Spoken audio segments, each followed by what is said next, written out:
Well, hello everyone to this third session of the site ARC network. Today we have two professors, good researchers, really good researchers, and also I think a good friends about these things they are going to speak. Well, I will not waste time because you have like every one of you will have like a 30, 40 minutes to speak about their own issues. About the previous one and the following one, because for example, Carlos Sitter, next one, is going to speak in 2 weeks. He asked me about what is the focus and so on. We simply want to diffuse our knowledge and to speak maybe on things that we are working right now or things that we already have published. The idea is to diffuse this knowledge to the people.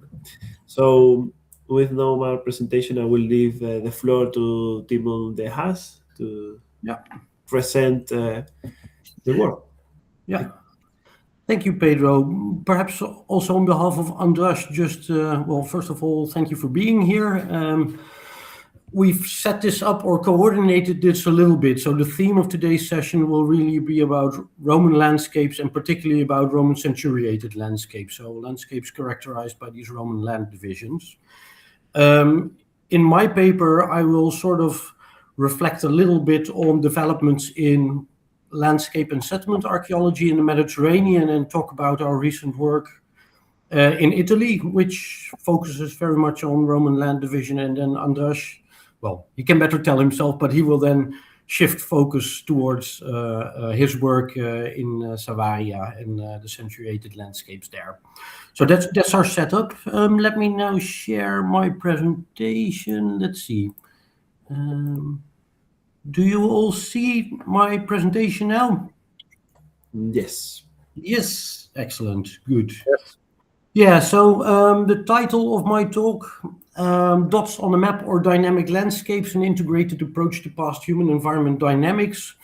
So this is really about giving a little bit of an overview of research that we've been doing in, well, particularly in the Pontine region, so in central Italy over the past 10, 15 years, and framing that a little bit within the broader developments in Mediterranean landscape archaeology and survey archaeology in particular, in which I think we can see sort of a shift from perspective mainly based in pedestrian field survey, so field walking, towards a much broader suite of methodologies being applied to look at the landscape in a more integral and integrated way.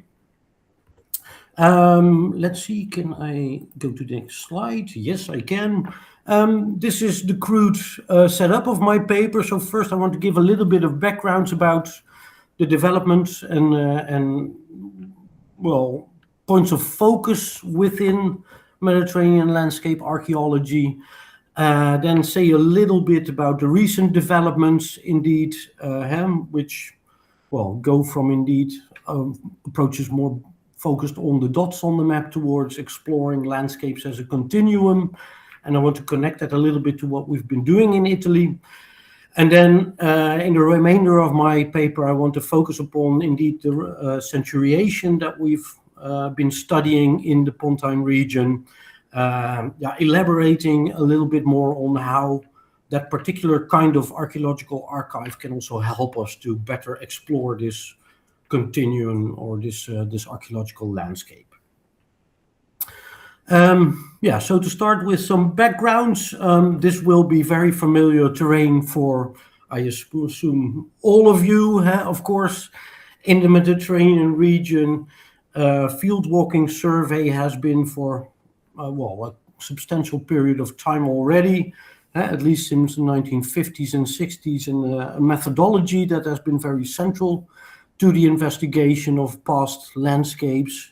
So hundreds of field survey projects have been carried out in different parts of the Mediterranean. In the slide, a picture from the FASTI online survey database, in which you can see the dozens of surveys that have been carried out in the Italian peninsula. And that is, of course, also one of the areas where pedestrian field surveying was pioneered by the South Ulterior survey. So since then, since the 1950s and 60s, this methodology has really proliferated and has been applied indeed to many, many parts of the Mediterranean region. A lot of that work, of course, particularly in the first, let's say, 2 waves of survey archaeology. So let's say between the 50s, 60s, and 80s, 90s, I would say, a lot of that work might crudely be characterized as aiming towards reconstructing dots on maps. These are some typical images from publications of a number of well-known projects. We could do a quiz to identify them, but I can also just give them away. To the left, the South Ulterior survey, elaborated within the Tiber Valley project. Then the Agatarkonensis survey with these different transects in the hinterland of Tarraco. Then to the upper right, the Sydney Cyprus survey project, which has used a slightly different approach, but is also producing these maps typified by dots, not necessarily being sites, but rather concentrations of pottery. And to the lower right, we're looking at a map of the Metaponto survey, in which in several transects you also see these small black dots, in this case again representing archaeological sites. So these are, of course, the main kind of evidence field survey has long been interested in, has collected, and of course also provide valuable insights into the settled landscape of past periods of time. Now, of course, that's not the only focus of survey archaeology. Of course, already in the 80s, 90s, slightly earlier as well. Of course, also there has been the recognition that sites are just one element in an archaeological landscape, of which, well, what you might call off-site contexts or non-site contexts are also part, and this off-site landscape is indeed also worthy of study and provides very important information about different kinds of use of that landscape. So agricultural practices are then, of course, an important one. You can think of the manuring carpets that have been identified around the city of Thespiae and in many other contexts in the Near East and in the Mediterranean. Work that I always find very inspiring are the agricultural strategies and the off-site patterns as they have been modeled by Hayes already early on. I think these are very useful models also to try and understand and interpret the off-site patterns that we can encounter in Mediterranean landscapes. So these are, of course, things that have long been part of survey archaeology as well. So going beyond the dot, beyond the sites into other activities in the landscape. And it's not just these continuous patterns, but it might also be isolated finds that may occur in the landscape that can also point at quite diverse kinds of activities that were being carried out in the landscape, from religious activities, an example to the right, to things like beekeeping, but also casual kinds of frequentation of the landscape that might leave traces such as fragments of water bottles that can typically be found in certain regions, as well as an indicator for frequentation, but also exploitation of landscapes. So, of course, sites off-site, we are here dealing with methodologies that are primarily oriented towards identifying things that can indeed be identified on the basis of their material footprint. So of artifacts, and particularly ceramic artifacts. And of course, that's indeed also provides us with still a limited view upon this archaeological landscape. And that's, of course, a development that we've seen over the past 10, perhaps 15 years. That, of course, with the rise of new methodologies, remote sensing in particular, that the breadth of the methodologies we have has increased, but it also means we can increasingly also try and map this continuum in a more integral way, and also try to identify the traces that have not left any material or ceramic traces in the landscape, but that might have left other traces in the subsoil that might be identifiable, of course, by other methodologies. So, of course, Stefano Campana's work is here very important. We've also been trying to come up with ways to use a whole suite of methodologies to indeed also broaden the scope of our research and to go beyond the ceramic landscapes and the settled landscape in our field research. So here's one example of publication of that work as well. So that development that I very crudely sketch here, focus on sites, off-sites, towards a broader focus on the landscape as a whole, with a whole range of features that are worthy of study, is something that we have also gone through in our Pontine region project, as I already referred to. So just to outline that very briefly, in this region, we as an institute, the Groningen Institute of Archaeology, have of course been working in this central Italian context for a very long time, conducting field surveys in different parts of the Pontine Plain and the surrounding hill lands and mountainous landscapes, in order to try and reconstruct developments in settlement over time. And of course, already for a long time, we've also employed a whole range of geoarchaeological and paleoenvironmental approaches to complement our settle data, and to also look at the interactions between settlement developments and land use and changes in the landscape. So there's already a substantial body of publications, of course, on this region. There's a whole series of PhD theses, many of which you see here, that are focusing upon different periods of the settlement history of this region. But in a lot of this work, indeed, the ceramic landscapes, the field survey data are very central. Now, over the past, let's say, 15 years, we've increasingly focused our attention in our field research on a particular landscape niche within this region, the interior Pontine Plain, the area within the red rectangle here, and the area that you also see in this digital elevation model to the upper right as a depression. So the green and whitish area in this elevation model, which has long, of course, been known as the infamous Pontine marshes, so a low-lying, badly drained wetland landscape that has, of course, in the course of time, witnessed several phases of increased human interference, reclamation projects, and attempts at reclaiming this marshland. So this is the context where a lot of our recent work has taken place. So also here, the first phases of our research primarily concerned field walking surveys. So in the map to your right, again, you see in dark red the areas where we've conducted intensive field surveying, and the black dots indicate all the archaeological sites that we've in this phase of our research identified within this low-lying wetland. So we've here discovered extensive traces of this Roman Republican, we think colonial landscape, with a lot of foundations that go back to a particular period in history. I'll return to this matter later on. But again, field survey was really the core methodology when we started also in this particular landscape context.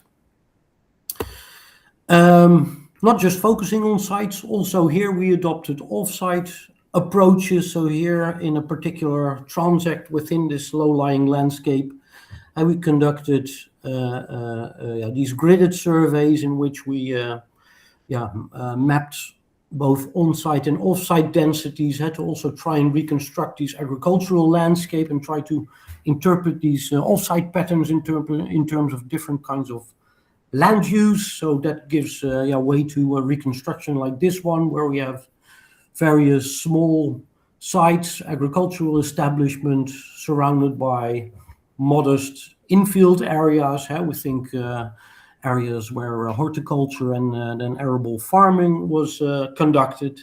And then we have some areas with low pottery densities and some small non-settlement concentration of materials where we think people were conducting other kinds of activities, and these might be the areas more used as pasture, so in a more extensive way. So these kinds of interpretations, of course, we also try to tie into the kinds of artifacts that we find on these sites and in these landscapes, which indeed also give indications of different kinds of activities that are going on in a landscape like this one. Yet another aspect of that work in this low-lying area is our focus upon what we've dubbed minor centers, so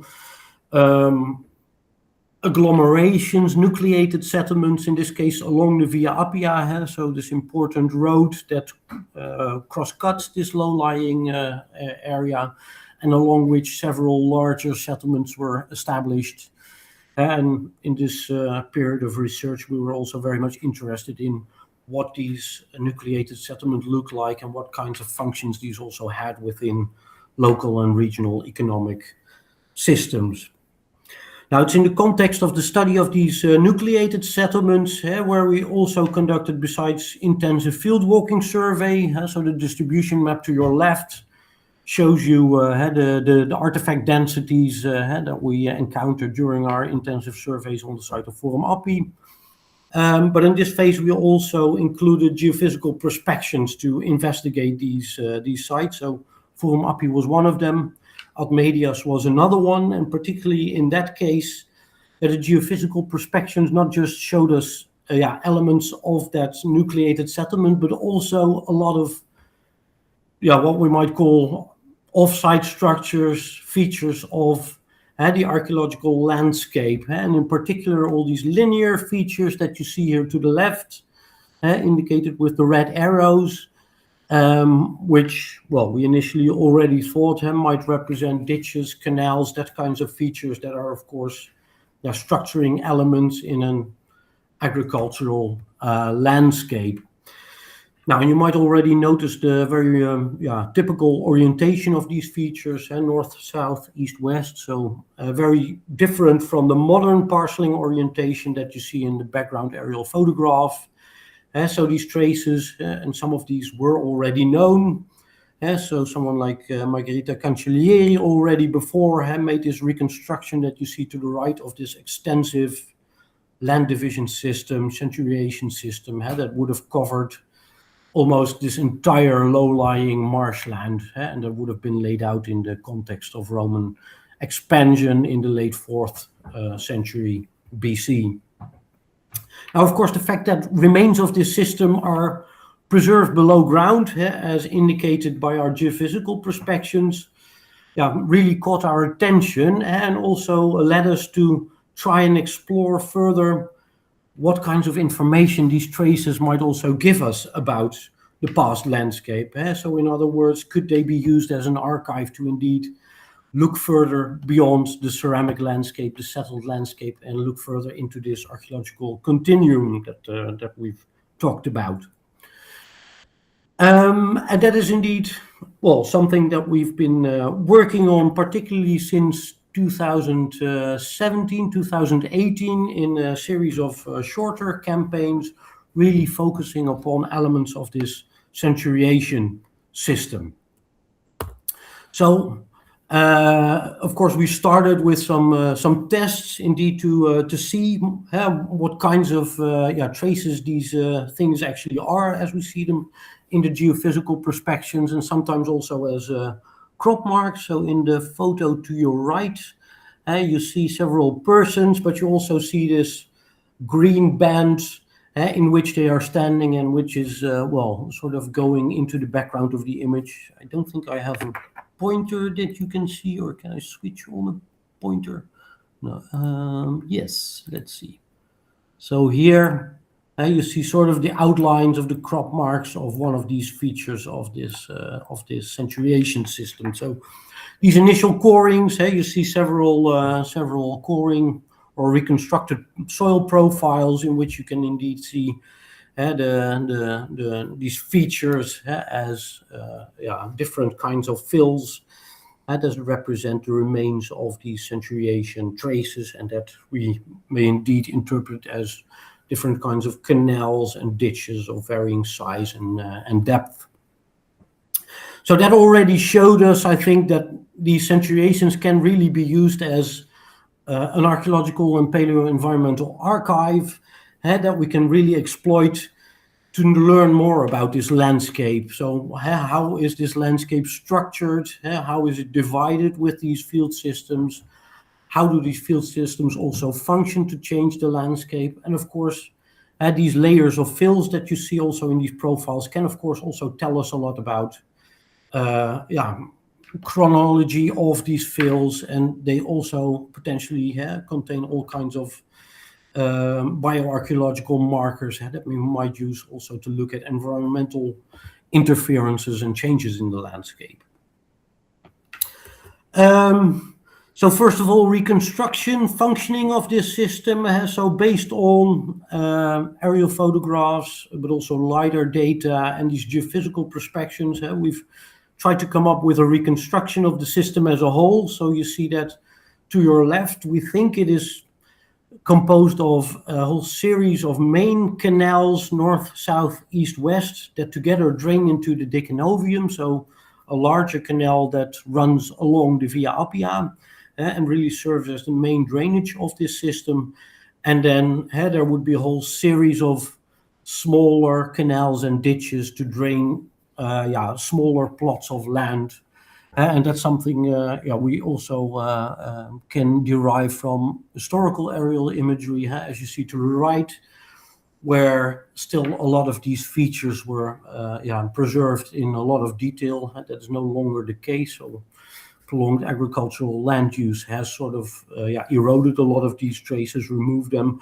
But I think we can use them to also model how these systems of canals and ditches were indeed functioning to really not just parcel out the land, but also to really drain this low-lying area. So we are dealing, I think, with an intricate drainage system here, not just a parceling system.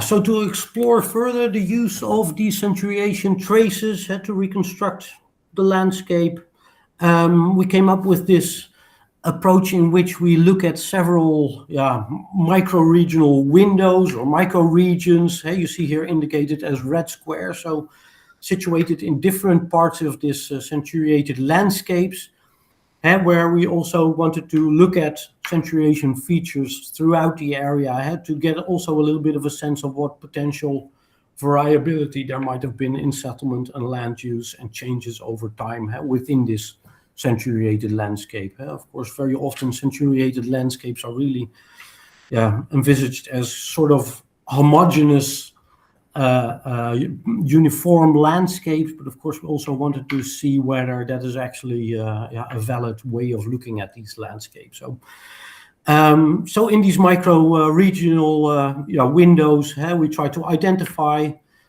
traces of centuriation preserved underground, then analyze them in different ways, and then also contextualize them.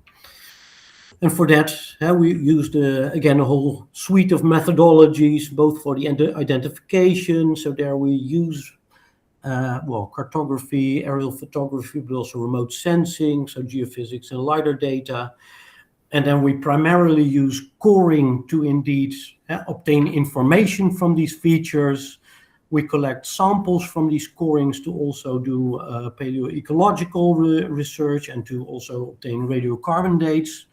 And then finally, we also do intensive surveys and artifact studies in the direct surroundings of these features to also contextualize these traces, try to see if we can relate archaeological sites more directly to these features. So I want to quickly present to you some of the results from 3 of these 4 micro-regional windows. I should say this is still work in progress, so we've more or less finished the field work, but particularly the ecological work that is quite labor intensive and still going on.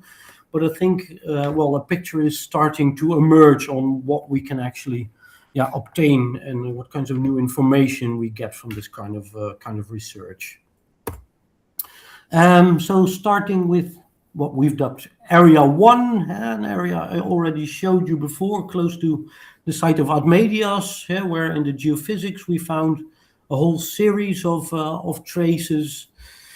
Well, several of these indeed we conducted corings in, so we were also able to obtain good radiocarbon dates from a series of them. So numbers 3, 5, 6, 7 in this map.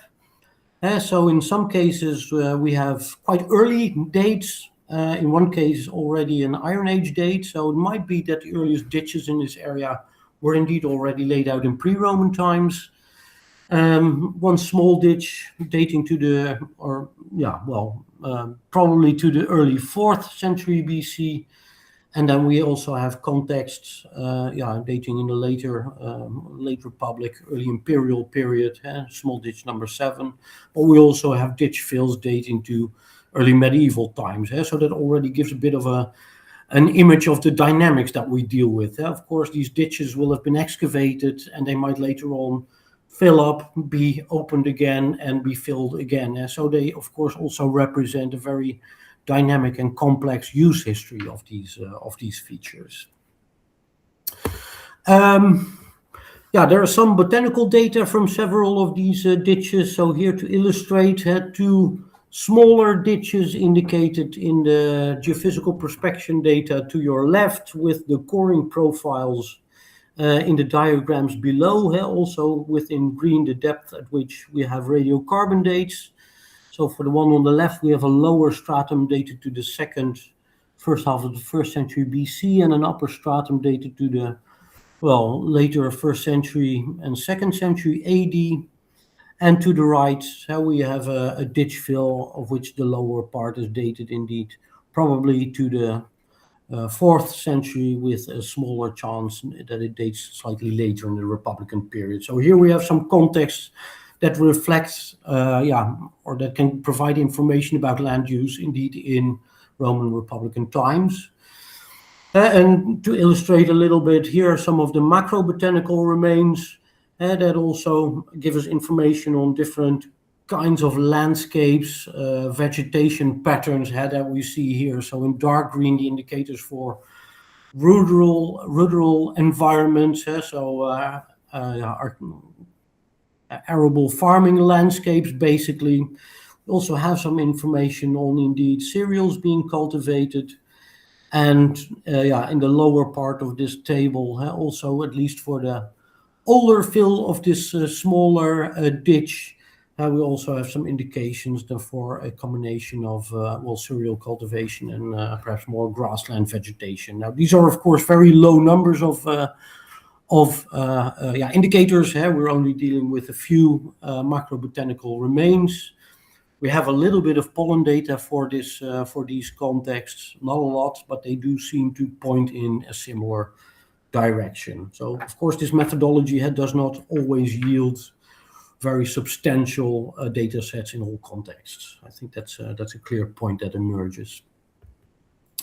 If we look at the settlement data in the surroundings of these features, so the 2 features I just showed you are situated over here near site 14028. If you zoom out a little bit, you have in blue all the centuriation features that have been identified, and here, just by way of example, for 3 small survey sites, what we presume are farm sites, the chronological distribution of materials clearly showing that these were all existing in the later 4th and 3rd century BC, so roughly between 400 and 200.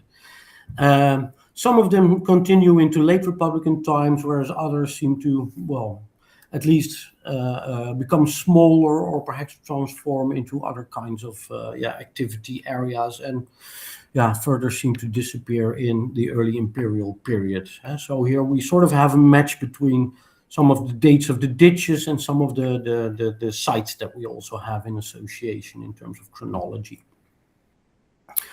If we move to the second area, we also have this combination. So here we've investigated in more detail a different kind of feature. So not one of these smaller ditches as I showed you before, but rather one larger canal. So this is actually the one on the picture that I showed you before with the crop marks.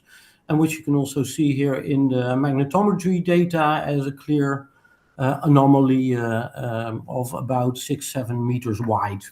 So also here we've conducted coring, and as you see to your lower right, we have various layers of fill that can also be in part placed in, again, Roman Republican time, so between the 4th and early 1st century BC.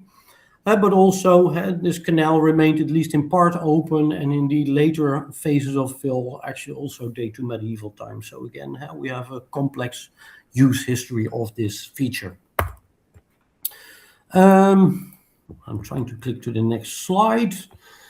So here again, just to illustrate the macrobotanical remains, and also to your right, a pollen diagram, which is not very indicative or strongly indicative of changes over time, although the macro remains might show some changes. So in the columns you see to the right, the lowest fill in the middle, the middle fill, which is still Roman Republican, and the upper fill, which is early medieval, and you might see some changes with fewer ruderal weeds, environmental indicators in the intermediate level, and particularly in the medieval context here.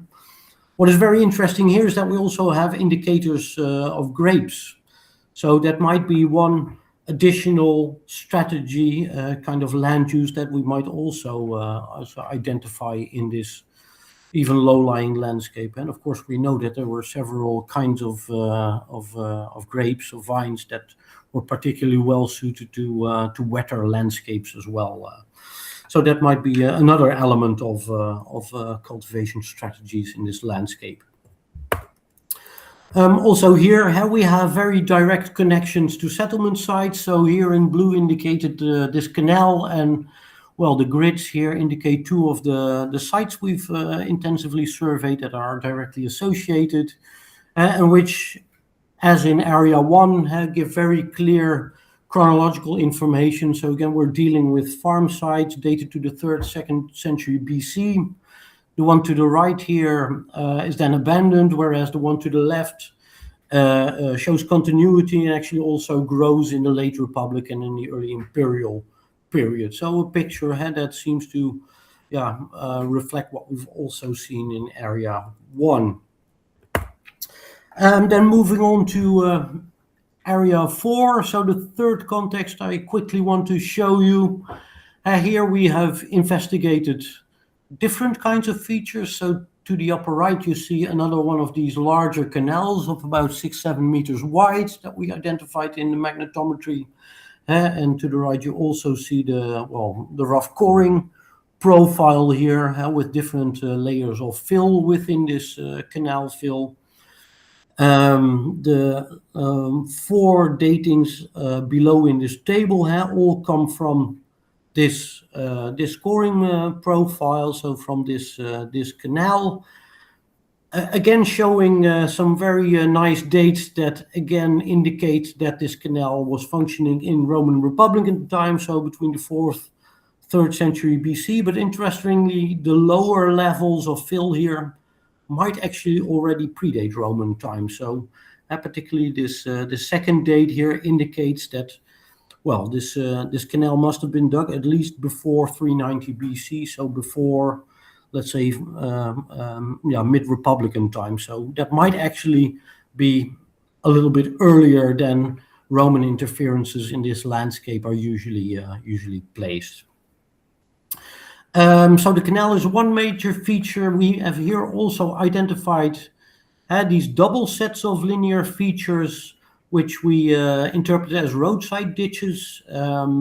In this case, we're also lucky that one of the profiles was very nicely exposed in a recently dug, modern ditch, which allowed us to draw and to record the stratigraphy of this feature in a lot of detail. And here we also obtained, again, also from different layers in this fill, and particularly from the lowest layer of fill, so this black line you see on the picture here, some good dates, in this case slightly later.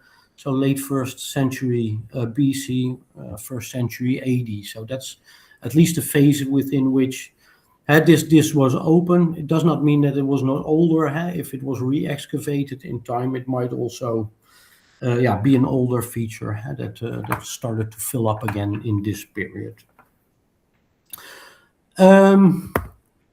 Also here from the canal we have quite good pollen data, so resulting in this quite complicated pollen diagram. So I'm sure you cannot read all of it, but what I think is interesting here is that we can indeed record some quite clear shifts in the patterns, both in terms of the kinds of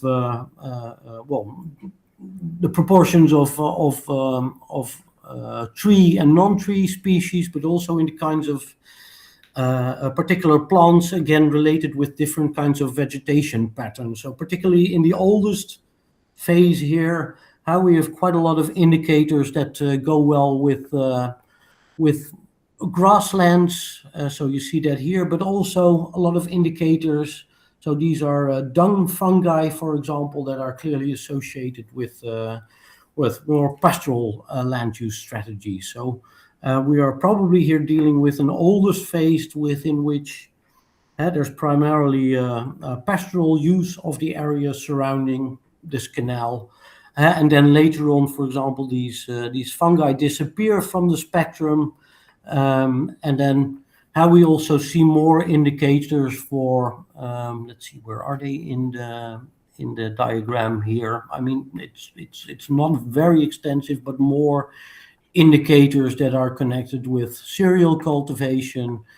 So how here we might see also a shift, and according to the dates, that might actually indeed also connect with this mid-Republican context, that we might see this shift in the 4th or 3rd century BC, but we do need to do some additional chronological modeling here as well to interpret these data better. Also here, some nice connections between these off-site features below ground and settlement sites as found during field survey. So here, right next to this ditch that we were able to map, and where we also have this geophysical data plot with the 2 roadside ditches, we actually also did intensive surveys in which we were also able to map concentrations of very worn Roman ceramics that I think are indicative of the road substructure, so being used for the road itself, and then next to it a concentration of materials here that seems to indicate a small rural settlement site. A typical assemblage we would interpret as a small farm. And also here, the chronology is mainly 3rd, 2nd century BC materials that we find. So again, a nice connection, although of course the dates from the roadside ditches are slightly later, but for the larger canal at some distance from here, we do see evidence for interferences in this very same period. Okay, that just as an overview of some of the things we've done and are still doing, just to bring it a little bit together. So there's sort of a picture emerging in which we see, I think, different phases of interferences in the landscape, also of changes in this land division system, so phases of filling up, with which, of course, also change in the functioning of this system of ditches and canals, and we might hypothesize so this will not function as well in terms of drainage once these features fill up. And these phases not only cover the Roman period, but also medieval times. So elements of this system were still visible and were still in use, at least in early medieval times. But there are, of course, also, as we saw, some older elements that might indeed predate the period of Roman interference in this landscape, as it is usually being perceived as a phase in the late 4th century BC. We are definitely looking at interferences at quite a substantial scale, so these canals are quite big. Already earlier on, at least in the earlier 4th century BC, but perhaps also earlier. So with these changes in the infrastructure, in these ditches and canals, how we can also find some first pointers towards also changing ecologies, changing kinds of land use, as identified in the paleobotanical materials. And with that, how we also have some clear changes in the settlement data that might or might not be more similar in these different micro-regional windows, whereas perhaps the land use strategies might have been a little bit more varied. We have to be a little bit cautious, of course, because the botanical data is not in all cases very substantial or very numerically, quantitatively substantial.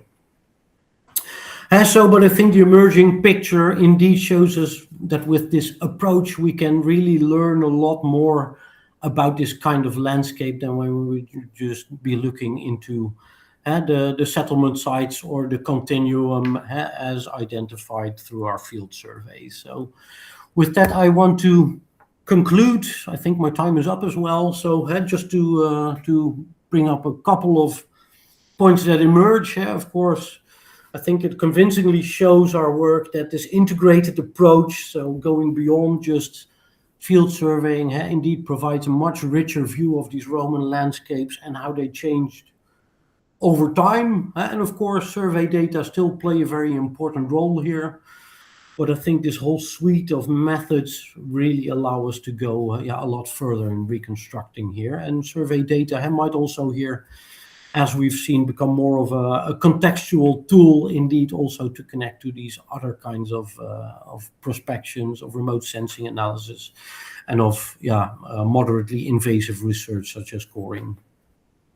If we look more in detail at let's say the historical context, so if we generalize a little bit, of course, when these land division systems are preserved, I think our research also clearly shows that they can form really good archives to look into human environment dynamics. In our case, so we have a lot of new information about the impact of earlier Roman expansion, but also perhaps the interferences that already predated Roman interferences here, or at least Roman interferences as usually envisaged in a lot of scholarship. And it also gives us a lot of information about wetland reclamation practices and the kinds of changes in land use that were accompanying the interferences that came about by digging all these canals and ditches. And if we look at it at a broader level still, this kind of research, combining these different more cultural and more environmental approaches, will also help us further in more generally assessing the evolution of cultural landscapes and the way in which cultural, biological, and physical geographical processes interact in the evolution of landscapes. So with that, I want to thank you for your attention. If you are interested in learning more, there's already a substantial set of papers that discuss parts of this research. But as I said, parts of it are really still in the phase of elaboration, and more is to come there. So thank you very much. Thank you very much, Tymon. Really, really interesting presentation. I have plenty of doubts and questions. Yeah. But maybe we give the word to András, because we are going to speak about the same issue, so question for later on, maybe. Okay? No, I think Irmela already signed for some questions. Really? Maybe, I don't see it. No? Sorry, it was more often a mistake that I did this, but having the opportunity, I might ask about this interesting thing about the development and the dynamics. And I wonder how you can visualize that appropriately in the GIS. Yes, that is, I think, still quite a challenging thing to do. And it's actually also not something that we've been doing so far. So what we have been doing is looking at particular aspects of landscape dynamics and landscape change through GIS methodology. So in particular, what we've been doing is looking at subsidence. So let's say the drainage of a PT low-lying area like this, of course, causes subsidence. So the soil deflates once you drain it. So that is something that we've tried to model with GIS techniques, and we've published a little bit on that as well. But more, let's say, the integral changes that we see, I think, are still very difficult to really visualize through GIS means. Of course, also because we're dealing with sort of these micro windows. They are sort of peak holes that allow us to look at the variability of what is going on, but of course still might not be sufficient to really, at the larger scale of the entire centuriation, really create reconstructions of all aspects of change. I think that perhaps that's still a little bit beyond what we can do at the moment. Unless you have suggestions, that would of course be. I absolutely agree what you said. It's very hard to present some landscape changes with the GIS tools in the form what we have in our hand right now. I'm just wondering, and I don't want to sell secrets, but we already talked a lot about this, but I'm a little bit curious about the dating of the ditches, because it's in the perspective of the Savarian landscape and the Colonia Savaria territory it's a key question. How can we date an open, maybe still open channels, which during the century became as creek, natural creek, back to the maybe the Roman land occupation period or earlier? It's a very hard question. We talked a lot about the geographies specialist that even we have some buried channels of former creeks or occupation, Roman pre-occupation period creeks, riverbeds. It's very hard to date with the C14 data, because they came with flash and from everywhere. So it's a very hard question. So it's I'm just curious what your working process for it, and how can I mean, we are here, of course, lucky that this system has sort of fossilized in landscape and has not shown continuity until the present day. So as you see in this particular ditch, it has filled up and it has been covered by soil. So it's not open anymore. So that means it has been closed at some point in time. And that also means that we can start sampling these different layers to see to look at the history of deposition here. And so, of course, if this ditch would still be an open ditch today, then all of that would not be possible. I mean, I'm not sure if there are tests about it. It could, of course, also be that ditches that are still open today, there might, of course, be the original ditch might not be completely re-excavated in later phases. So what might happen, so let me just quickly, let's see if I can. Well, in the picture, you sort of see the black layer and then a lighter layer and then a darker layer again. So this might actually indicate that at some point this ditch was re-excavated, but only up to a certain depth. So not until the original base.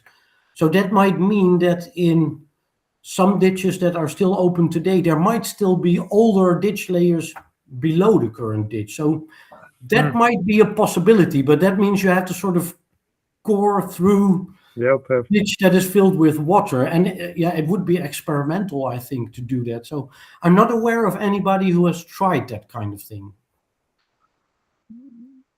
So I think it's a very hard question and a very hard method to test it and to validate it with very specific for C14 or whatever isotope or pollen data. It's a hard question. The it's very hard to prove that the ongoing landscape it's a heritage of the prehistoric landscape. It's yeah, this is the problematic what we faced on already. I think it's a very interesting question to evaluate whether this case that we are studying in the Pontine Plain is actually an exception, where you have a lot of these features really fossilized,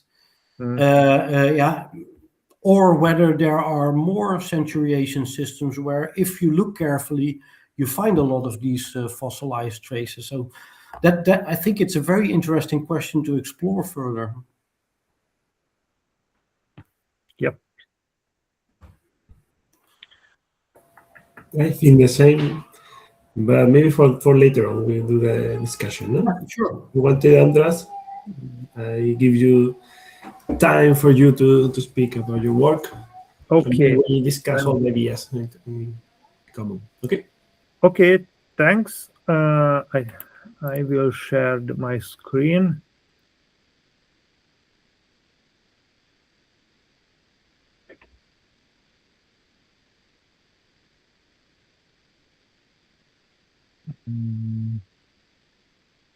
Okay, it's visible.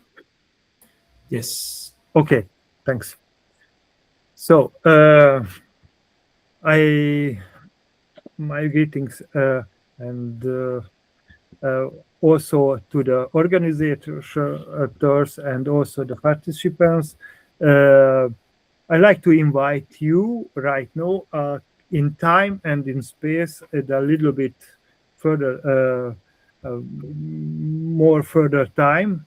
I like to invite you to Pannonia, where I want to show you what chances and we actually have the detecting of the kind of Roman landscape organization, what we perhaps think as the most quintessentially Roman thing, the centuriated landscape.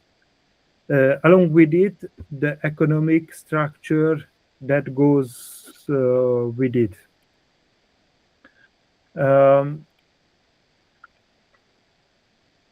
Yep. Yeah, okay. This is Pannonia. At least it appears in the movies.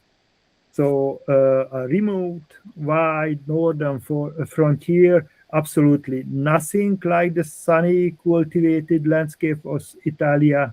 And yes, it's Pannonia, not Germania, at least in the northern age. So the question is, it was really possible out here in the back of the beyond to implant the same mindset we see in the sunny Italia, Hispania, or in Gallia.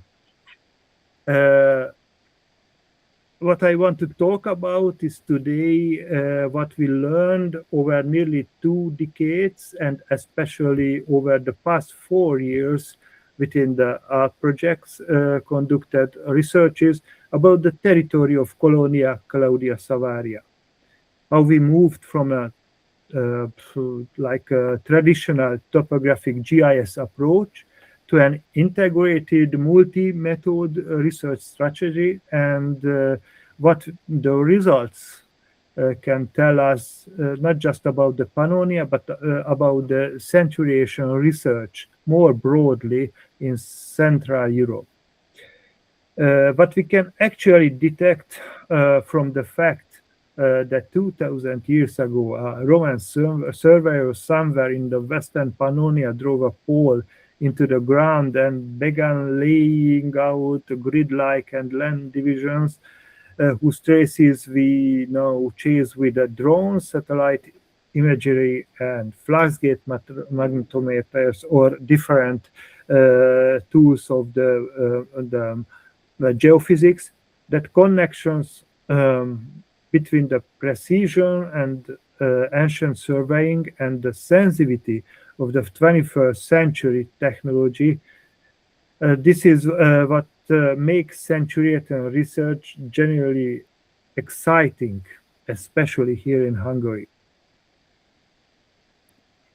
In Pannonia, and certainly within the territory of the modern Hungary, Savaria is still only the the only site or region where the traces of the Roman land division have been confirmed beyond doubt by archaeological evidence.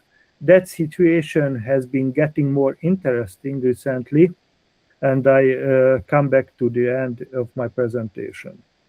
The Savaria, the modern Szombathely, located here, was founded as Colonia by Emperor Claudius. The official name is Colonia Claudia Savaria. It came about this, probably around 43 and 50. The foundation is uncertain. It was one of the most northerly colonies in the entire empire, settled with veterans of the Legio of Quinque Decem Apollinaris. The Veteranus Deductus inscriptions make it clear that formal land allotment took place here. The question is, how do you reconstruct that the system nearly 2,000 years later in a landscape that has been shaped by I don't know, the Germanic tribes like Longobards, by the Avars or the Franks or the Hungarian tribes, or even after the Turkish occupation and devastation, the Habsburg Empire, and not spoken even the socialist era collectivization. The physical geography gave us one of the keys. The area around Szombathely is a gently rolling plain underlaying the Pleistocene gravel. That well-drained gravel soil is ideal for producing crop and a crop stress mark with it, exactly what makes subsurface features visible in aerial and multispectral imagery. The other key, much of the area was forested in the late medieval and the early modern periods, which almost certainly explains why so many features has survived until nowadays. The landscape actually in general is flat, framed by lower mountain regions visible in the ridge of the photo. This is already at the foot of the Alpines foreland. The yellow line shows the theoretical centuration boundary roads imagined by previous created centuration model. The yellow dot here marks, or the green dot marks here, a late latent oppidum, velum centuid, that the Romans deliberately dismantled, which is probably one of the reasons the Colonia Savaria was established here in the first place. It's actually a very similar story what happened with the oppidum of Bibracte in Gaul. The history of the centuration research at Savaria is not just an archaeological story, it's actually a methodological tool as well. András Mócsi published the first reconstruction attempt in the mid-60s, inspired by the wave of studies on centuration appearing in the southern and the western Europe at the same time.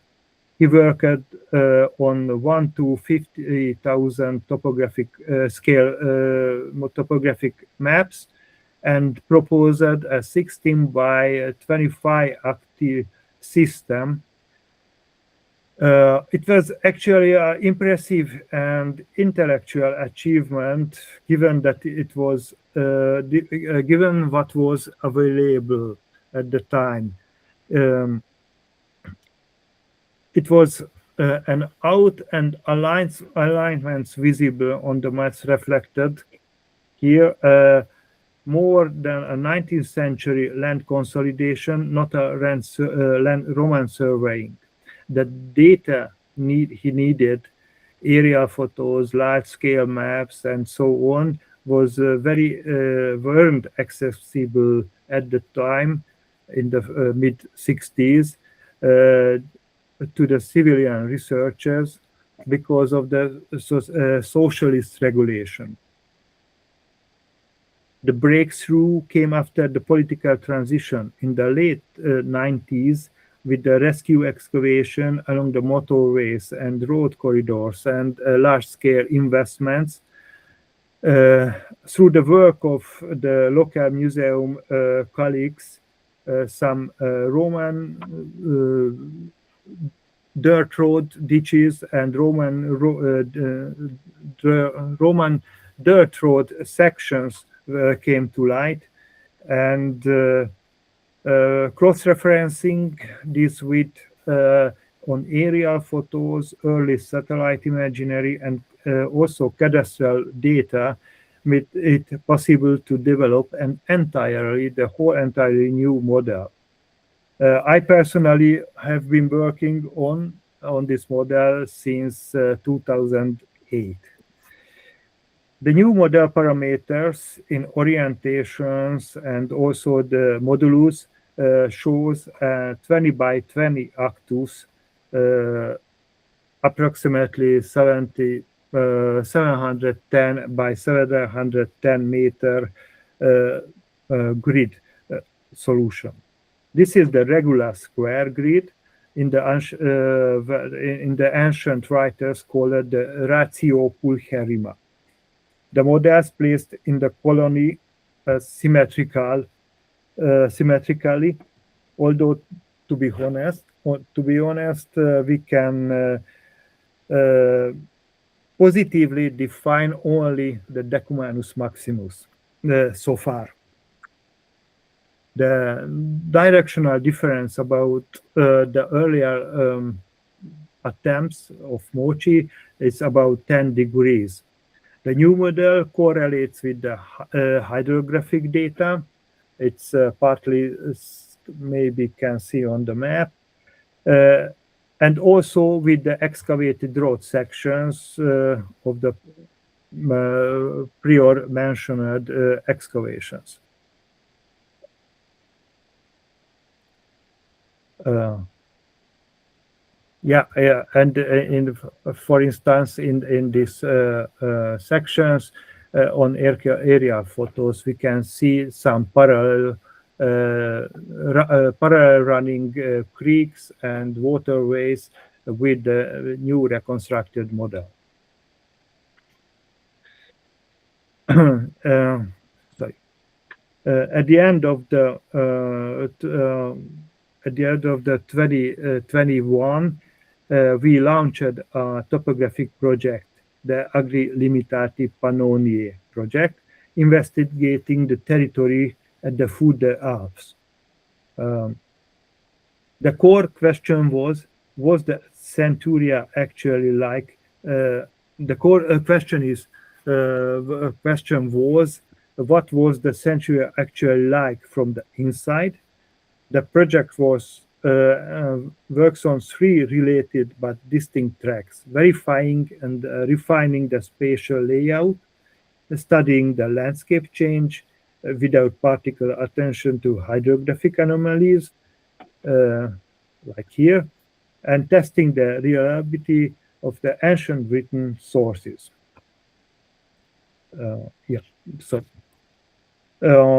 We got lucky with the year 2022, where on Pleiades satellite imagery, especially on the February images, across continuous area of approximately 1,000 hectares, which is nearly 20 full Centuria units, the saturation grid was almost completely legible.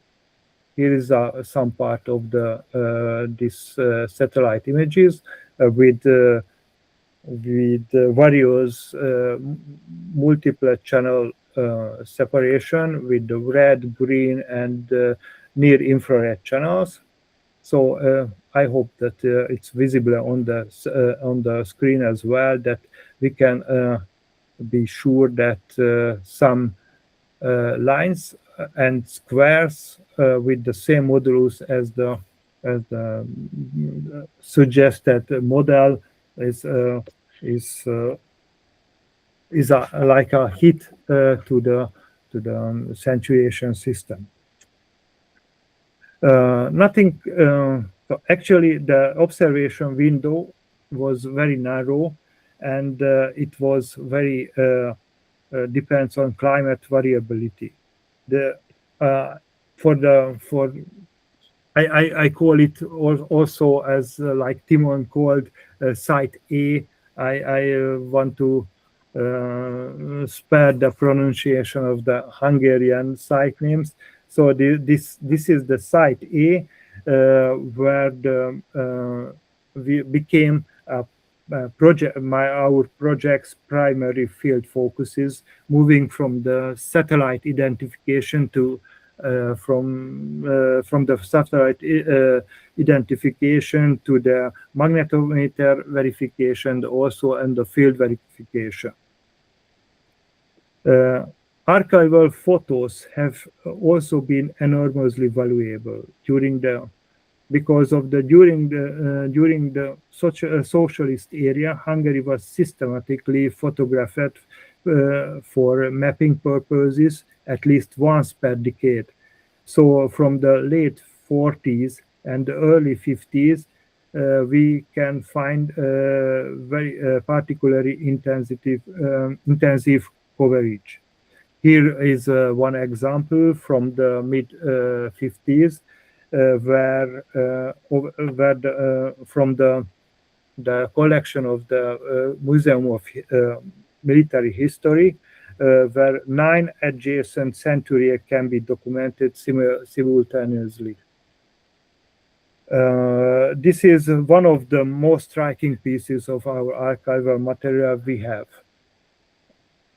But we also picked up centuation traces from the 80s imagery, which is particularly interesting because this period was the zenith of the socialist mechanized agriculturers. So the time of the heavy plugging, where the most of the archaeological site was started to destroy. But we also picked up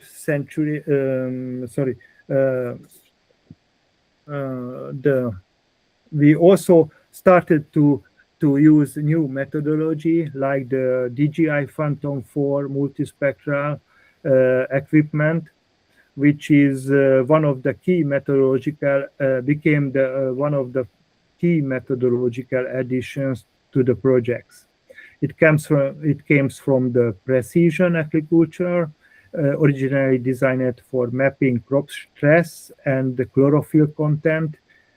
In archaeology or the archaeological application are still relatively new, this kind of method, and our own experience is contributing to working out what it can and can't do actually. The most key for this the use of this technology is the careful calibration at the takeoff and the landing. Essential. Without it, the data can be significantly skewed, as we can see here on the chart. This matters especially if you want to go beyond the visual inspection and actually analyze the individual channels separately. We tried to fly at 2 weeks intervals from the sowing to the harvest, and in every year. The results have been mixed, honestly, varying between the years between barley and the prolonged drought and wheat or soybean crops or the corn. One example Here, the difference is barely visible in the RGB channels, became not clearly readable in multispectral indices like the NDVI, the normalized difference vegetation index. But in the year, for instance, in the year next, the following season in 2023, again the same vegetation, barley. The first old field road showed as dark stripe, but in the RGB on the normal or visible in the visible channels disappeared in the weeks, but they were still showed both in the different channels as well in the indices. So this method, we could emphasize that this method fundamentally extend the time window within which we have a realistic chance to detecting subsurface features, not just in a single day, but roughly 2 or 3 weeks within a given growth stage. Of course, the method has limits. Covering 50 hectares, for instance, takes a lot of batteries and careful planning, and of course, good weather. Unexpected cloud cover, changing sun angle mid-flight, different results from different processing softwares, all are serious challenges. We're still working on standardizing the workflow, but still we have these still difficulties during the flights. Our DI on the screen, we can see our DIR field charging station, which, for instance, roughly doubled our efficiency, but it doesn't make a day's work unlimited. Not to mention competitive pressure from the combines, which showing up during the flight and starting to harvest the wet, and actually having completely racing the flight plan on the fly. For magnetometry, we choose different places in advance to searching the entire Centuria at it once. We already did over 1.8 million square meters magnetometry surface on the territory of Savaria still. And these surveys are carried out with the Sensis 16-channel quad array flux gate magnetometer with GNSS RTK positioning, which gives 1 or 2 centimeter horizontal accuracy. Comparative the prior presented multispectral results, we conducted on the same places also magnetometry survey. For instance, here in early spring of 2023, clearly shows the results, the Cardo and Decumani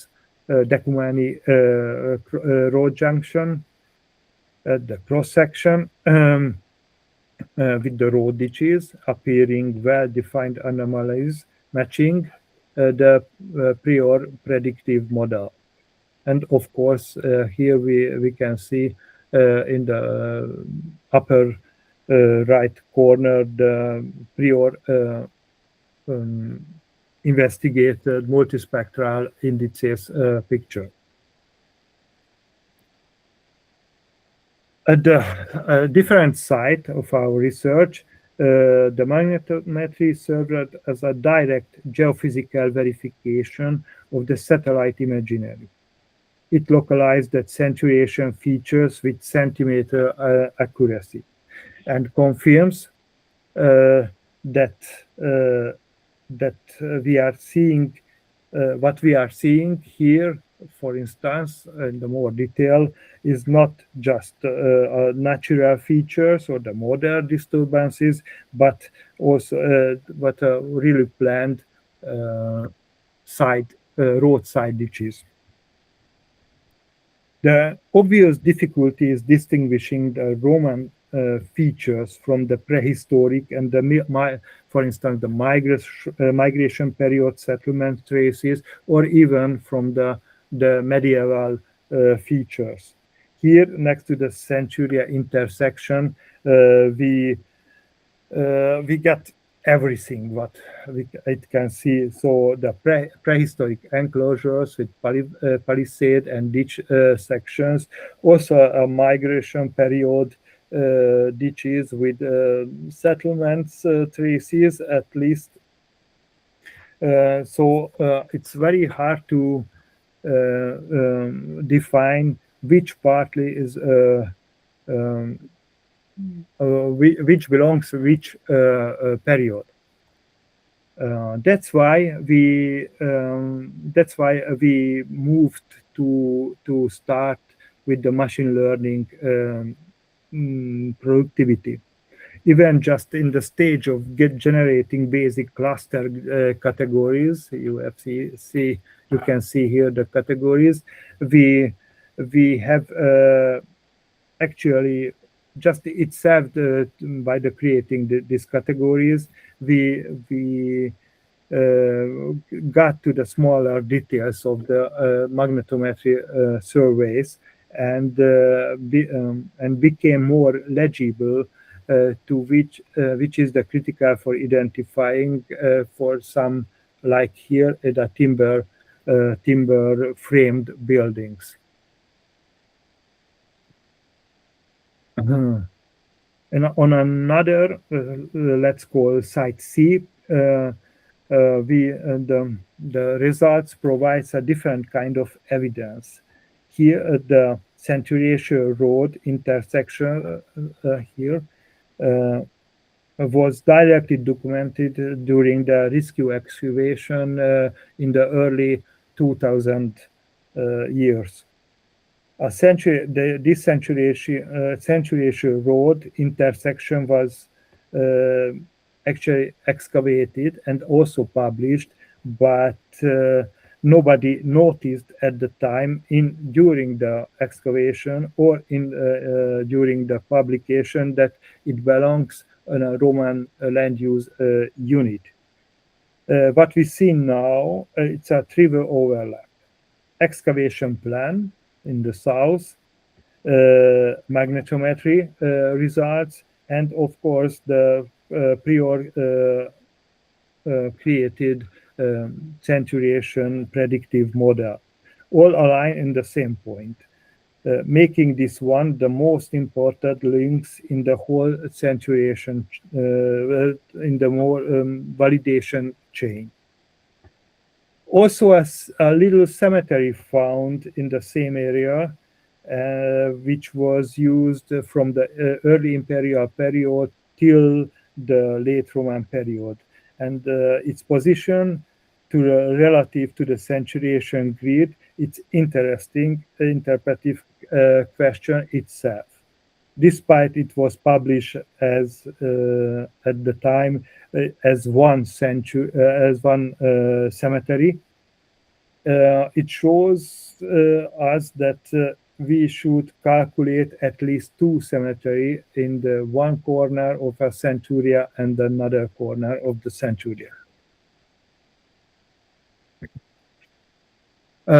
We have also a particularly minor project interval, the big centuria research, which is regarding to the Roman road system.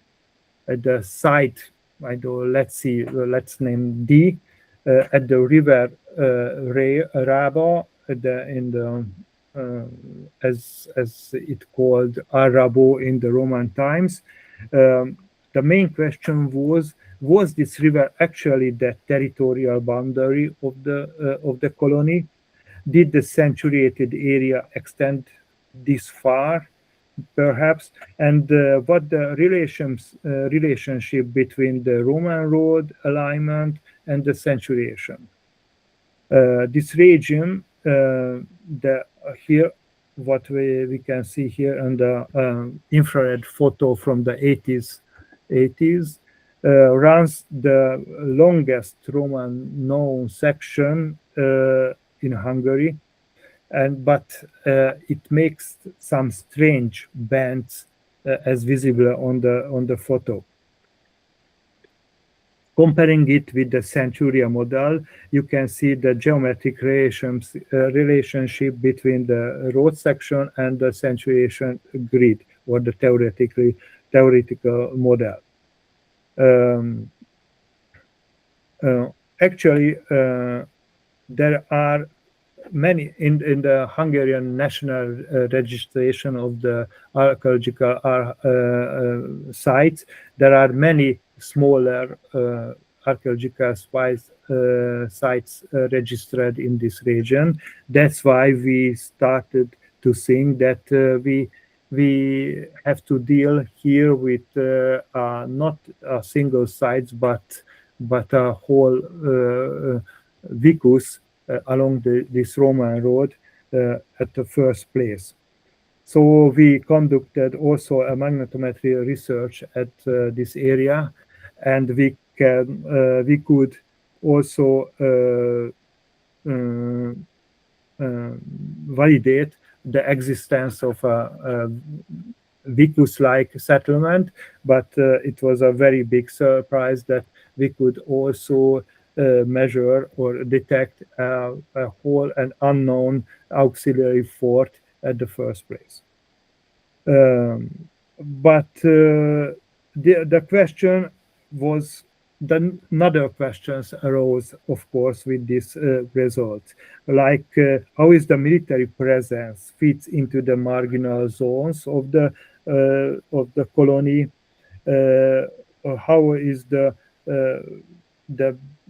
interaction, or how is the relation, the military camp with the centuriation system, and what is actually what are the time periods, all these features.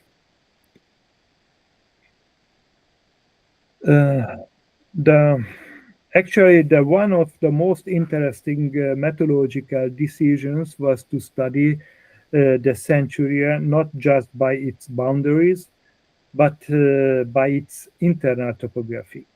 The macro household approach treats a single century, roughly 50 hectares, so 500,000 square meters, as a single farming unit. The question, where was the residential area, where the working zone, how was the internal plot structure organized? The systematic surface collection in 20 by 20 grid using QField, the QField software combined with metal detecting was the first, and the field walking collection was the main aim. The aim to document every period from the prehistory to the modern, so that we can assign a chronological data to the geophysical anomalies. Near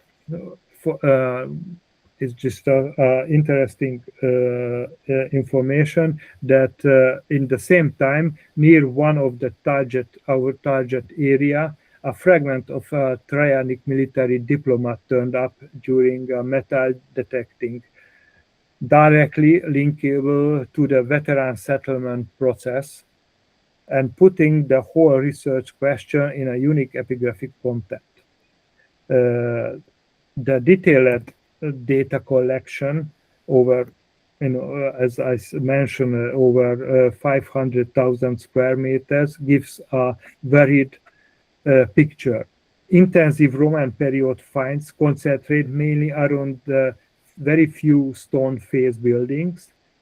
The targeted investigation near intersections, like here, or along the road segments were worked also particularly well. One question came up: are these examples of what the sources call loca accepta excluded zones within the allotment at any of our sites? Based on our measurements and field walking results, the answer is possibly yes. This brings us to the source critical strand for our research. When we launched the ALP project, a fundamental question was hovering in the background. Are the Agrimensores data about Pannonia specific observations, or just schoolbook or textbook examples? Especially because Pannonia comes up in Hyginus with a surprisingly prominent role. And more specifically, was centuration in Pannonia really restricted to the coloniae?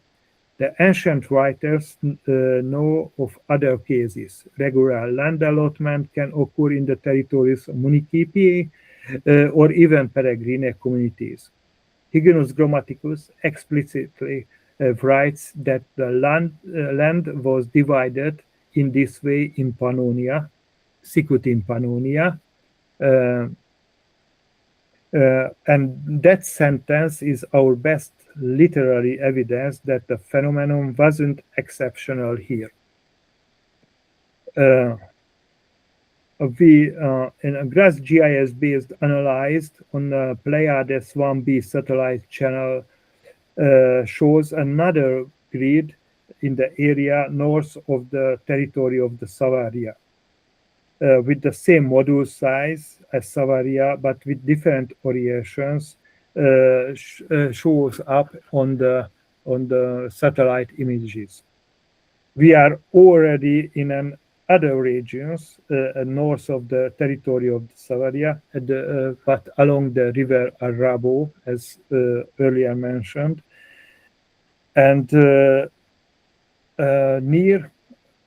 I think on 1.5 kilometers near from the archaeologically identified settlement of Municipium Mursella. What we are treating here, this is a well-grounded hypothesis for now, but there are already few details from earlier research that fit in the puzzle as well. The pattern is visible on the satellite image is robust. Here is the previously shown with magnetometry approved, or even with field walking approved and metal detecting approved Centuria research area of on the territory of Savaria, and these satellite images came from the same year from the Municipium territory, which are the same shows the same structures and the same situation in the red and green and the near infrared channels. The same grid, modular grid structure can be seen in this territory, the same grid as in the case of the territory of Savaria, but it's a little bit tilted with some grid around six grid into the east. Of course, it requires field ground troughing yet, and if it confirmed, it would mean regular centuriation was not exclusive to Coloniae in Pannonia, which would fundamentally change how we think about the mechanism of the provincial romanization, at least in case of Pannonia. There is some summarization of the based on the results our researches in the R project. There's of course mainly three methodological takeaways as you wish. The first, the well-known principle that which is fortunately now is widely accepted, that data with different temporal scales and spatial resolutions complement each other, but do not replace one the other. For example, although the boundaries of the century unit were identifiable in every case, they were not continuously identifiable everywhere, neither in magnetometry surveys nor during the excavations. However, for example, in the satellite imagery, such like the Pleiades images, they are clearly visible in the large-scale landscape pattern. Aerial photography confirms this and provides in detail. The multispectral drone extends the detection window. The magnetometer provides precise geometry and, in a fortunate case, can date the phenomena, though not always. The second takeaway is the predictive model is not end itself, but a tool. The model meant to guide the field work, but discrepancies between the model and the reality are informative in themselves. They may point to local adaptations for different phases on the partitioning process. And the third, the ecological and geological context is the key detectability. Gravelly, well-drained soil and former forested areas favor presentation where the soils differs where there has been intensive model cultivation. The result is not zero, but the interpretation requires different tools. Finally, I'd like to briefly touch on something that goes beyond the research questions and that I run into my day-to-day work in the heritage protection registry. The centuration research creates something of a heritage paradox. What we see on the screen is an example of our national archaeological register. Traditionally, the site identification built around a physical definable bounded remains, like based on excavation data, or like geophysics or fieldwork, or even metal detecting. The drawn polygons around of the known features makes the base standards of the site polygons. But what do you with the system whose elements can be spread across over 50 kilometers in radius and whose whole point is connected to whole? If we think about the Centuria is in its full 50-hectare extent, including the fact that the former private land is not densely populated area, but rather the entire economic and rural land use resulting from it, the question arises, Is this a site, archaeological sites, and what kind of legal definitions can be apply for it? What is the difference between the medieval gardens, what we often consider already to be a site? Heritage legislation typically applies to the fine concentrations, building remains, or finded materials. A former centuria unit boasts more and less than the same time. This is also affects how we should rethink the classic variables in predictive model of archaeological sites as well.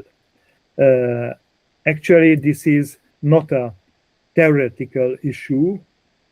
Centuriation system appear in the registry only sporadically and inconsistently. Our proposal, the century should be registered as form of landscape heritage, similar to the historic parks and gardens, where it's not an individual feature, but the system as a whole that the value worth to protecting. And with this spectacular sunrise, I want to thank you all for your attentions.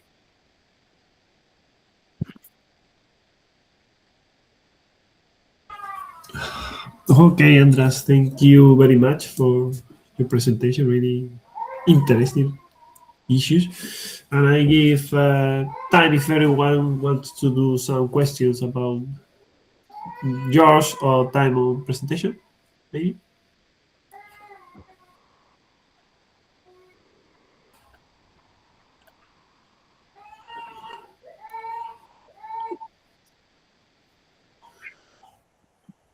I have a question for you, András.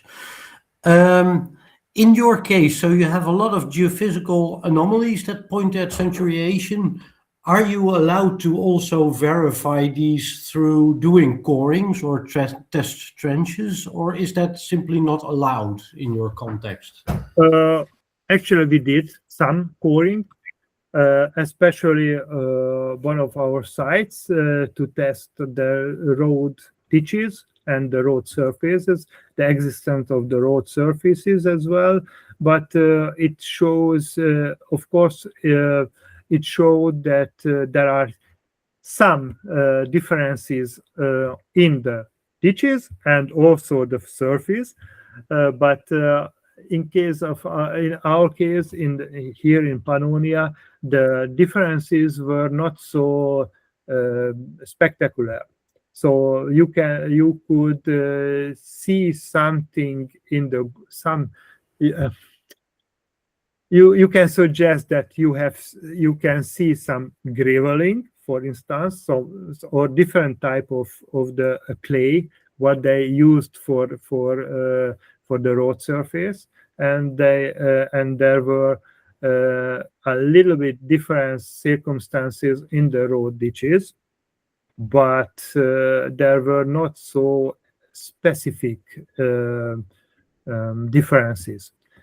We have, of course, archaeological excavation data from earlier periods, so 20 years and 25 years earlier, and but the situation is the same, very homogenic layering, not even shows any filling up periods.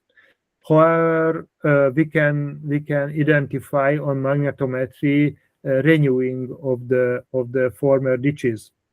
So we can see that there is not just two parallel ditches following the limites, but also a little bit otherwise.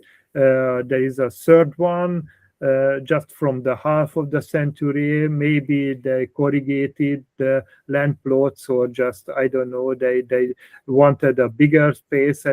So we can narrative this results very dramatically, as if you want, but right now is the main question was not specific in details. All the questions we wanted to carry out large surface analysis, and we wanted, and I think we finally successfully fulfilled to measure the whole complete Roman land use units as centuria in the first place, and I think this is the unique in the research history, because that kind of in that details we cannot see any other places centuria units. Of course, this is a different questions. What happens here? So where were the first wave? What happens with the first wave of the veterans, with the second waves of the settled veterans? Where they gone? Why we cannot face multiple places stone buildings, which shows that wealthy or the so mighty landowners could have been settled here and built up not just timber buildings, but also stone villas or stone buildings. So a lot of questions arose during our projects. What you especially asked for, I think we will have the chance in another projects to do, so to search them in details, how they filled up, when they finished completely. What we can see that after, so it's built up in the first century, in the second half in the first century or the early second century, but it's still existing in the third century as well. So meanwhile, I don't know what was the local legislation for the keeping clean the ditches or something like this works, but it seems that there were no multiple phases of these road sections or ditches.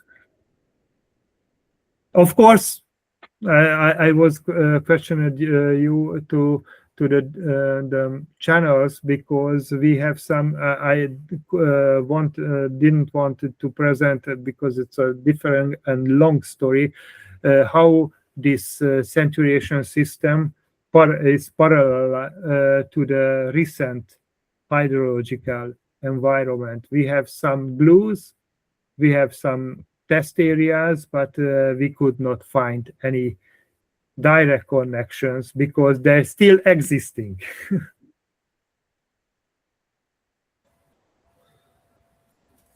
Okay. Someone has any questions? Helen. Hello. Hello. Hi, can you hear me? Yeah. Yeah. Hi. I was just wondering if you might be able to elaborate a little bit on the machine learning methods you used on the geophysics. I may have missed it, but I wasn't sure how successful you found it and what sort of things you were using. Thanks. Oh, we made just the first steps for it. We started. Actually, these are not our projects is not so many. There are in our projects there is no so many people, so it's this is the restrictions for it. But I saw like Piotr Vronetsky projects as well, study machine learning or AI based identification of the geophysical studies. Of course, we are in correspondence and we can we speak time to time with each other, at least in conferences. But I think the first steps was very surprisingly, but didn't have the chance to continue yet. But which is it's not. That means not cancel the project, just prolonged the projects. But the first steps, at least at the clusterization phases, this machine learning process brought very good results. In a second phase, not so good results, because the surface is too big. So 50 hectare is in itself, it's very big for that kind of researches, as I suppose, or as I saw. But the capacity of course the computer capacity is not adequate for it, maybe. But I'm curious about this, and I try to continue this work, because I think that this is the way. How can we? I have made some calculation. One of our site had more than 28,000 features, detected 28,000 features on the site. So it's this is cannot be done by personal drawing, that here is the line. In this plots are very accurate to the Actus grid, not just the Centuria grid. So yeah, I spent many days and hours and in the late night to detect them. But I'm looking forward to work on that process, because this is the future. Thank you.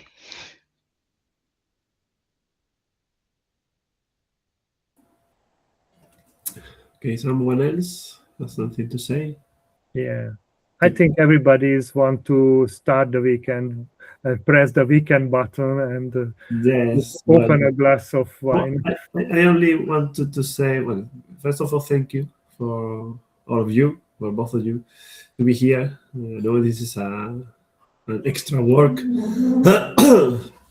but only because in this issue about the not studying the centuriation, but to understand the problem itself. No, it's difficult to see where is those centuriation. This is a typical issue that has several problems over time. And I was, for example, wondering a very interesting thing. Well, several things about the course, for example, that Tymon used. No, but this question is already more or less answered by the András question. But for example, it's really interesting for me, like the type of landscape they use in this kind of thing. I mean, there is some, how I can ask, using GIS for creating historical models, let's say, which is more or less the key issue of these meetings. There is some patterns that we can use to test if we can find or not this kind of centuriation. For example, in the case of Tymon, no? For me, it's really interesting because this is not aligned with the VIA API. It's completely obliquous. So it's like, why they do this kind of things? They have a really important straight line. Why they don't put it in this direction, for example? And it's the same issue in the case of András, but in this case, it is completely using the graphical network. So there is a pattern where it's like each surveyor is going there. Because surveyor says that it's supposed to be like a regular system, more or less, in each time of each space. No? Of course, they adapt it, but there is we can look for things in modeling, try to see if other places we can find. Yeah, I think that's definitely a possibility for this particular period. So there are more of these centuriations that are generally ascribed to this late 4th, early 3rd century BC context. And more of them have this very particular orientation. So it's a recurring pattern. So that's one element. And I think another element is that there might also be inheritance there. So there might be already the use of this particular orientation in pre-Roman periods. in parceling systems. So I did not talk about it, but we have some evidence for already some ditch systems that date back to the Bronze Age that also use this particular orientation. So I'm not entirely sure what the rationale would be, but apparently it is a recurring phenomenon to use this very particular orientation. Yeah. Yep. A different time and different space, but in that it's very true for Pannonia as well. But with other key questions of the research. First of all, here in Pannonia is what we wanted to do in the first place, that to find arguments of the land occupation and the land, how the land occupation take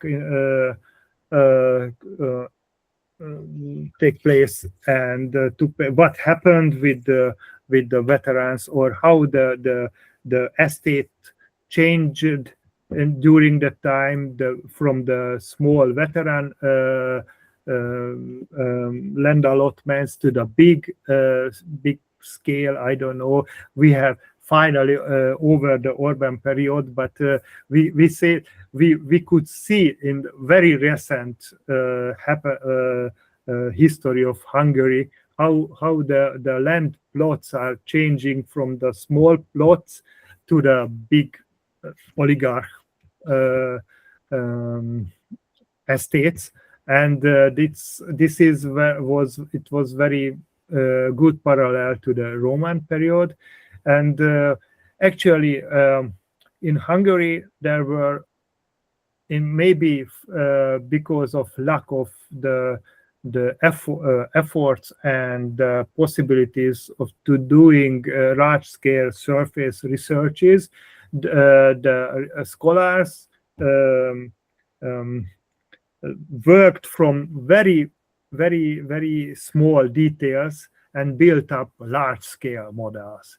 And this is so I especially wanted to first not neglect their work, just to control their work, that whether or not they had right or not, but with modern stuff, modern methods, and the centuration or the organized rectangular landscape of the Roman presence was the I think it is the best method to research this.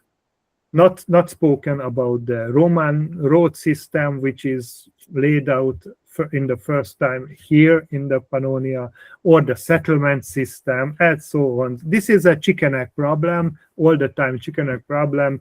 Settlement or road or settlement, it's big problems.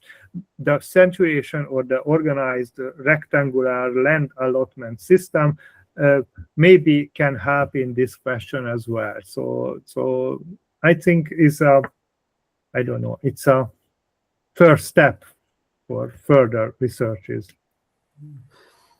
I can add another thing, Peter. So you were talking a little bit also about potential relationships to different kinds of landscapes. I think what is really interesting about the centuriations that we still do not really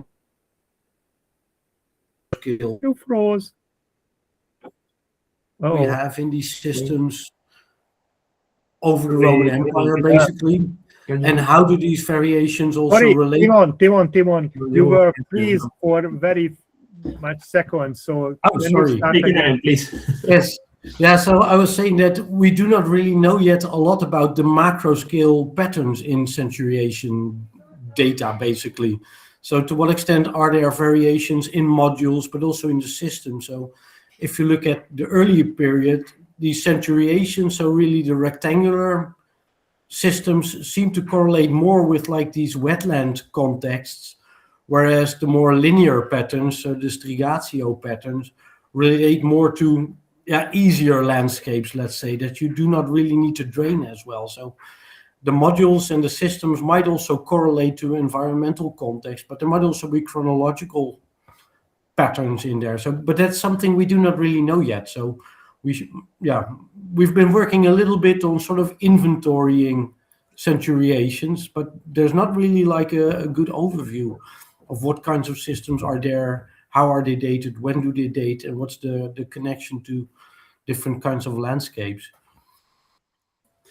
Okay. No, because the question is going into about this direction. No, exactly. For example, András says the key point. No, it was before. No, the egg of the chicken. No, in this because, for example, we know that as I understand this issue, we have this way to surveyors, no, to control the territory and to sell it.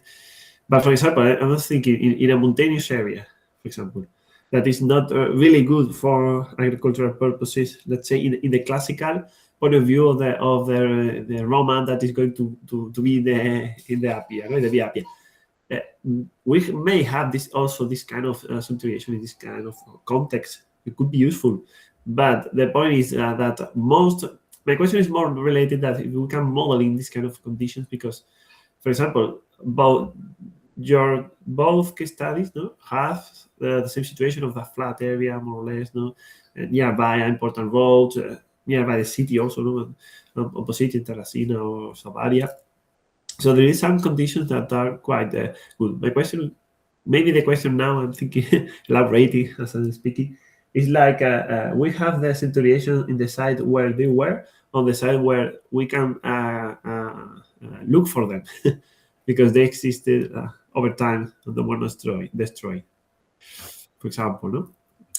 Meaning that we know that there is no centuriation in each site, but we have the parcellatio, no? The distribution of the site will be for sure. So I don't know. What do you think about? Yeah, I'm not entirely sure what your question exactly is, but I think you're right that centuriations do exist in very different contexts. But of course, there's this relationship between form, function, and I think also the material traces. So it really depends on the purpose of the system, which of course is primarily about dividing the land and administrating also property rights. But beyond that, there might be different purposes to it. So whether you want to drain a wetland or whether it's just about marking very rough boundaries, that makes a difference in terms of what you need to construct. So in some cases, you just need boundary stones and a couple of roads, basically. And in other cases, you might need much more intricate infrastructure for particular purposes. And that also steers, of course, in part what you will and will not be able to find on the ground and how well you are able to reconstruct them. So there's sort of a loop there as well. Yeah, no, the question is about that. I think, for example, in the Roman roads, here in the south, we have areas where we know for sure where is the sign, no, in the orthophotograph or any kind of digital data, let's say. We can go there and have a proof, but there is areas where the road completely is lost. You understand? Okay, here there is the conservation, or there is no this kind of building of the. So maybe the situation also are in other sites, but the question is more about we have the situation where they were, or the situation where they are conserved over time, and we're focusing on only these issues. I don't know. It's a reflection, not a question. Okay. Yeah. But just one word to it. So, for instance, because the establishing the first centuriation in the Pannonia, it's far over 100 years, 500 years after what 400 years what Tymon explained us. So this is already a tool to take the land into in process, and this is a tool like as parallel like the AI or something. Before AI or before the digital tools, we could make some things with analog wise. After this, we cannot think otherwise, just I thought digital, or in case of the centuriation, the orthogonal wise. This is I don't know, a couple of decades or yeah, a couple of decades or even more than century later. It is a common technique to doing something, and they didn't. I think the Roman in time they occupied. For instance, Pannonia in the mid-century, mid half of the mid-first century and the second half of the first century AD. They don't think that how we should do it. They have a tool in their hand, and they don't think otherwise. And that's why we can find not just colony territory, also a rectangular land allotment system. However, this is a good question and different question. How far should we go in the, I don't know, non-destructive techniques of using by archaeology, that to prove that we have right, or there is some features, and it's for sure the same structure as in case of the other situation, and we don't have to validate with excavation, and so it's a whole new question and whole new